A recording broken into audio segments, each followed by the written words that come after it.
And it's not necessarily too that what? That we know, okay, what was the wisdom behind that? We know that there was some wisdom, but the wisdom in some cases is what? It's not always known to us, and it's not necessarily that we know. The important thing is what?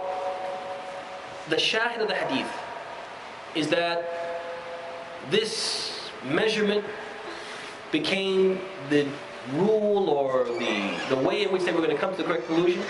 And then in one narration of it, Allah ordered the earth to shrink and to expand on the other side so He could be what? Forgiven. So what that shows us, what we should gain from that is what? How eager Allah is to accept repentance of the one who repents. As far as these intricate details, it's not really something to split hairs about. Fine? Is that okay? Yeah, I just wanted to see if there is an explanation. Wallahi, I mean, I haven't come across in my limited reading. I didn't come across any specific wisdom why they said why he was in the form of a man. Yeah. طيب في شيء يا أخوان? One more question. تفضل يا شيخ. You said the Rahbaniyya, it started after Isa alayhi salam, right? Right. So how different was it when people of Bani Israel before Isa alayhi salam came? They used to go to the temple just like, say, Maryam alayhi salam. She was right. to the temple where she would be worshipping. So how different is that? Now again, obviously all of the prophets and all their followers, they worshipped Allah. And they were very devout in their worship. As we see throughout the Quran, Allah describing them being very devout in their worship. There's a difference between being a devout worshipper and being a rahib. A rahib basically is a person who has renounced the world and given his life to what? Ibadah. He won't marry. He won't. He'll live a life which is very abrasive and rough and difficult, for the sake of what? Devoting himself towards to what? To worship. So you see the difference? And this was something specific, a specific type or level of worship which they invented. Like for example, this whole thing of monks. They don't get married, and they live in these monasteries, and they have a very strict regimen of worship from sun up to sundown. Do you understand what I mean? That's something specific to what? To them. We didn't find that in what? The previous religions. That doesn't mean that the other people weren't what? Devoted, that they didn't worship Allah. Do you understand what I mean? Do you follow? Fine. You said about khuruj. What's wrong with going on khuruj? Huh? What's wrong in going on khuruj, I guess? طيب, Uthman, I want you to differentiate between what's wrong with going on khuruj and saying that this hadith is not a dalil for khuruj. Do you see the difference? Do you see the difference? There's a difference between these people say that these people say that this hadith is a proof of khuruj. You say no, this hadith is a proof of khuruj. Because you say it's a proof of khuruj, why? Because he left his land. So this is a proof of khuruj. You say no, because he left his land for tawbah, and you leave your land for what? Da'wah. He left his land, which was an evil land, for a land which was what? More pious. You leave your land which is more pious for a land which is less pious, so you can what? Call to Allah. So if you're going to say that khuruj is legislated, you can't use this hadith.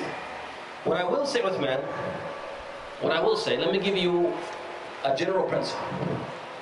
That general principle is, let me ask you a question first. Al-khuruj, is it ibadah?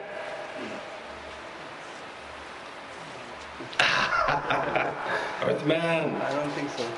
Uthman, Allah. Not always. Uthman, Uthman, Ushid Allah. I call Allah to witness that I love you for the sake of Allah, Uthman. I want you to know that. Tayyib? Alright, now let's go back. What's your name?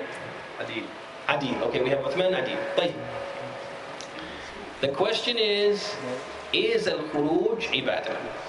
Uthman, he said yes at first, and then he said no.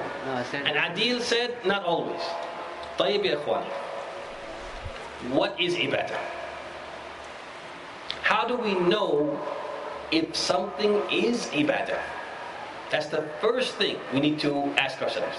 If it's authentic, if you find evidence. What is the definition of ibadah? To worship. Okay, the translation is worship. But what's the definition? The definition is Ismun Jami' لكل ما يحبه الله ويرضى من الأقوال والأعمال الظاهرة والباطنة. Ibadah, worship, is a comprehensive term for everything which Allah loves and is pleased with, from statements and actions, whether hidden or apparent. Are you with me? Which means what? Anything that we do seeking Allah's reward. We think that we do this, we're going to get what? A reward. It's ibadah. Why? Because it's from what Allah loves and is pleased with. Because we wouldn't get a reward unless Allah loves it and is what? Pleased with it. So anything we do seeking Allah's reward falls under what? This comprehensive term, which is everything which Allah loves and is pleased with, whether statements or actions, hidden or apparent. Are you with me? But given that definition, the people who make khuruj, they're making khuruj seeking what? Allah's reward. So they're doing this as what? Ibadah.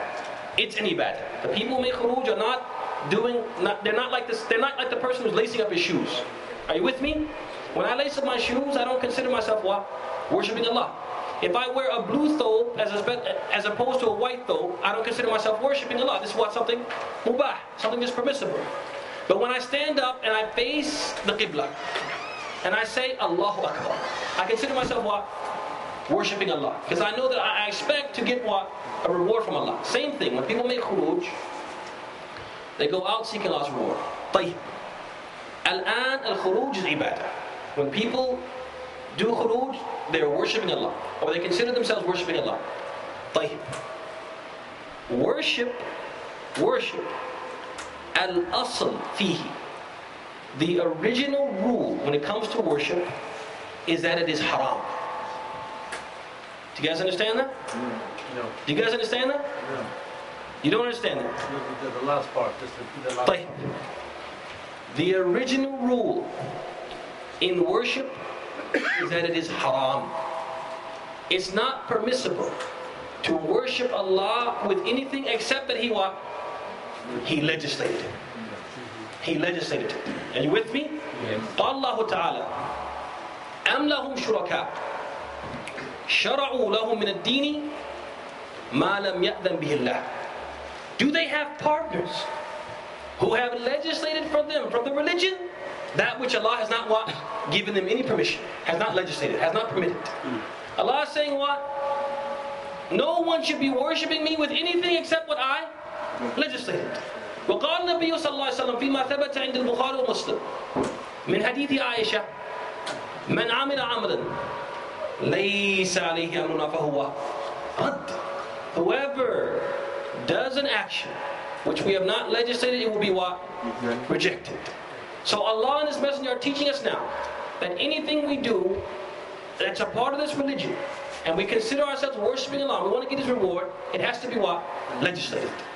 طيب الآن, if a person makes khuruj, and he makes khuruj with the intention that he's worshipping Allah, and I say, what's your proof? And he says, what's your proof that it's wrong? I'm asking you honestly, which one of us has a right to question the other? I say, brother, don't do it. Don't do it. And he says, what's your proof that I can't do it? It's wrong to do it.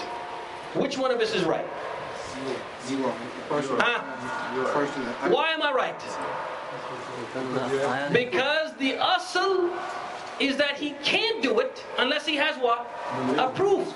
And it's not right for him to say, what's your proof that I can't do it? No, I don't have to prove anything.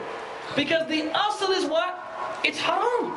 You have to prove. The burden of proof is on you to prove that you can do it. Do you see that? So now, Uthman, in the talk, I said, some of our brothers, they use as a proof this hadith. And I said they can't use that hadith. And you said, Rahimakallah, what's wrong with khuruj? This isn't a right question. Why, Uthman? Because they have to show what's right with khuruj. Are you with me? So we go to our brothers.